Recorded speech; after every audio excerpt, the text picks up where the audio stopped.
दिल्ली, एक अत्यंत महत्वपूर्ण और बहुचर्चित मामले में 25 वर्षों बाद बड़ा खुलासा सामने आया है। एक आईआरएस अधिकारी पर की गई कथित जबरन छापेमारी को लेकर जांच में ये स्पष्ट हुआ है कि यह कार्रवाई गलत मंशा और अनुचित तरीके से की गई थी। ताज़ा घटनाक्रम में जांच के आधार पर सीबीआई के सिटिंग डायरेक्टर रामनीश गिर तथा दिल्ली पुलिस के रिटायर्ड एसीपी वी.के. पांडेय को दोषी ठहराया गया है। यह मामला अब न्यायिक प्रक्रिया के अंतिम चरण में है, जहां 30 हजारी कोर्ट द्वारा दोषियों को सजा सुनाई जाएगी।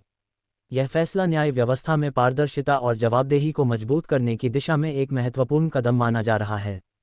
साथ ही ये संदेश भी देता है कि किसी भी अधिकारी द्वारा पद का दुरुपयोग करने पर कानून अपना काम करता है, चाहे कितना भी समय क्यों न बीत जाए। 30 हजारी की अदालत ने सीबीआई के 2 अधिकारी रमनीश, जो अभी वर्तमान में जॉइंट डायरेक्टर सीबीआई के हैं, और विनोद पांडे, जो सीबीआई से दिल्ली पुलिस में चले गए थे और वहां से last year assistant commissioner of police retire हुए हैं, इन दोनों को कन्विक्ट किया। यह जजमेंट एक हिस्टोरिक जजमेंट है। एक क्लियर मैसेज आता है हर इंसान को, हर सिटीजन को of this country, her common citizen को, कि कोई भी व्यक्ति कानून से ऊपर नहीं है।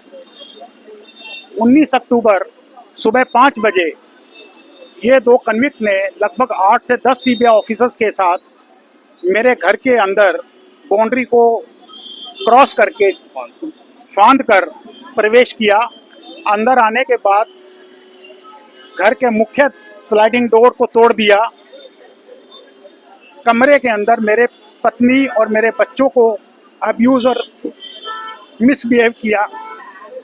मुझे इन्होंने अंडरगारमेंट्स में ट्रैक किया, ब्रूटली मैन हैंडल किया, और उसके बाद in most undignified manner they arrested मी।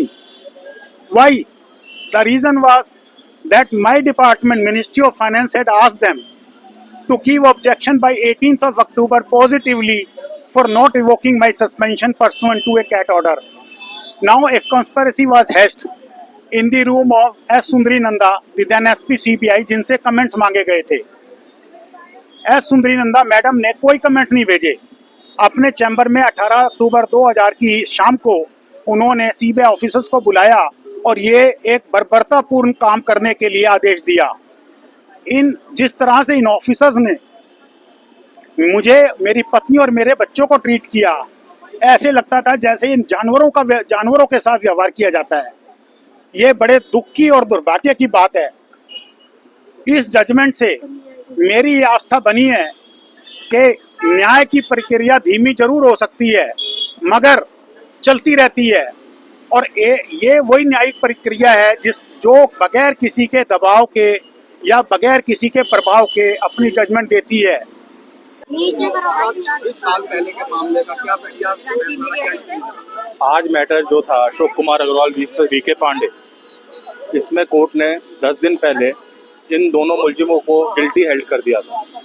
आज ये मैटर है, ये आर्गुमेंट्स ऑन सेंटेंस के लिए फिक्स था, पर इसी बीच में जब आर्गुमेंट ऑन सेंटेंस के लिए 12:30 बजे सुनवाई के लिए मैटर स्टार्ट हुआ, तो एक ये ऑप्शन आई गई कि हाँ, अगर मुलजिम जो है अपने कॉम्प्रोमाइज़ करना चाहते हैं या नहीं करना चाहते। इसके लिए कोर्ट ने हमें आधे घंटे का समय दिया, जिसमें अपोजिट यानी मुलजिमों के वकीलों ने हमसे बात करी।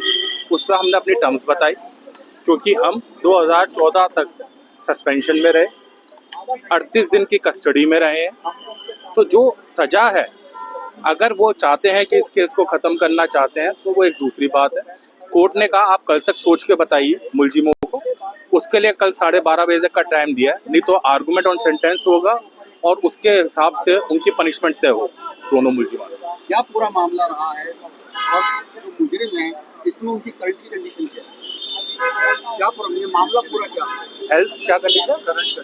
करंट कंडीशन ऐसा है जिसमें जो अक्यूज नंबर 2 है रमनीश गिर, वो सर्विंग जॉइंट डायरेक्टर सीबीआई है, और जो अक्यूज नंबर 1 है वो है V K. Pandey, he retired from Delhi police as per my knowledge. ये मैटर 25 साल 26 साल चला, बड़े उतार चढ़ाव देखे, कई बार हाई कोर्ट गया, उससे कई चीज़ों में सुप्रीम कोर्ट गए, वापस रिमांड बैक हुआ, और उसके बाद फिर ये मैटर एंड में अब आके ख़त्म हुआ। तो अभी भी कल ये मैटर आर्गुमेंट ऑन सेंटेंस पे है, फिर ऑर्डर ऑन सेंटेंस होगा, उसके बाद पता चलेगा कि कोर्ट ने इनको कितने सजा दी।